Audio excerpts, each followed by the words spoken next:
Hi teachers.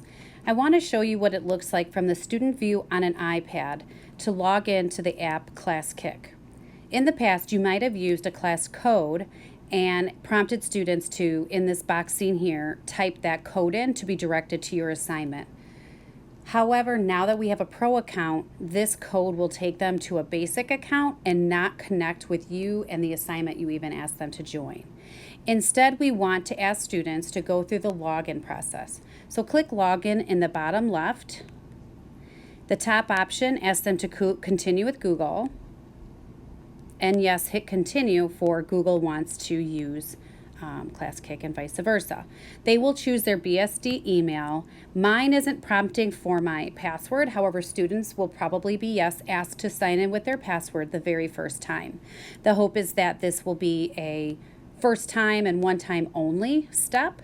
And because only classroom teachers are using ClassKick at this point, when you have rostered them to you and they go then to ClassKick through their Google login, they will only see your assignments. The assignments that you have created then will pop up just like they would on your own view. And so because we're using this dashboard for students to retrieve the assignments, it's just a tip to maybe make sure the titles of your assignments are such that your students can read them and know where to go. Maybe you date them. Maybe you name them the title of the activity, or you even say first, second, however it works best for you and your students.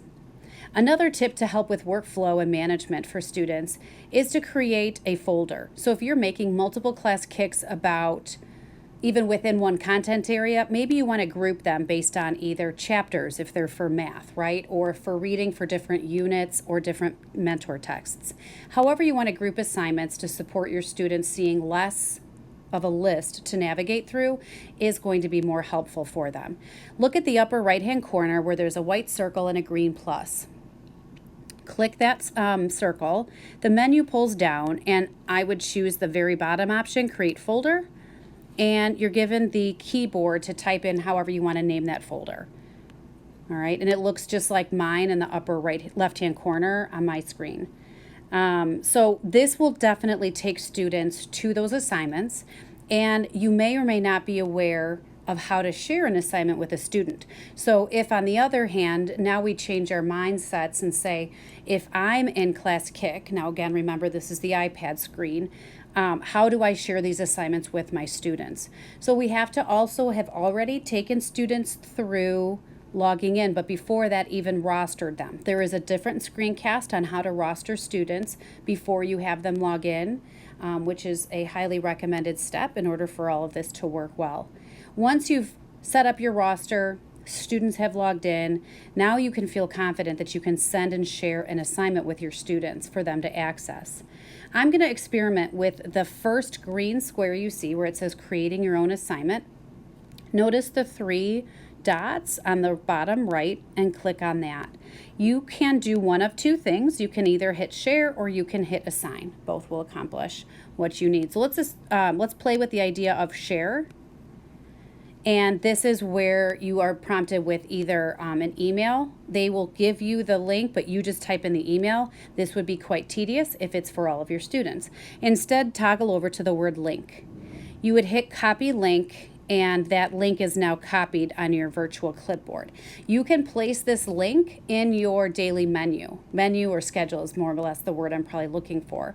And then students can tap that hyperlink to be taken directly to this assignment. So it isn't like we did in the past where maybe there's a 5-digit capital locks letters to get them to a certain assignment. Instead, now it's a website link. So that's one option. If we try that again, the 3 dots, let's click on assign.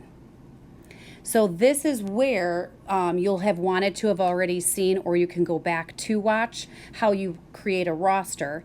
But if you have multiple rosters, for example, maybe you have a different set of students for math or just less students for math than you do in your homeroom and you wanted to make 2, or you just keep the 1. It's up to you and your preference.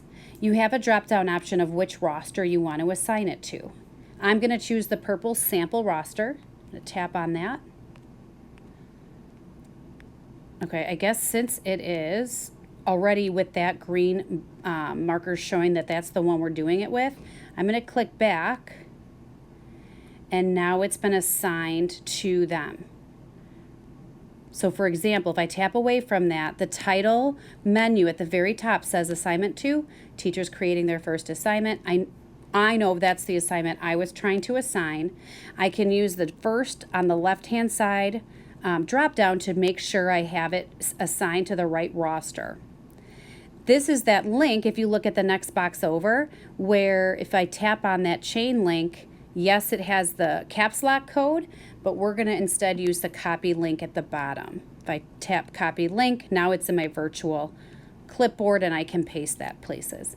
And so that's another way to assign students.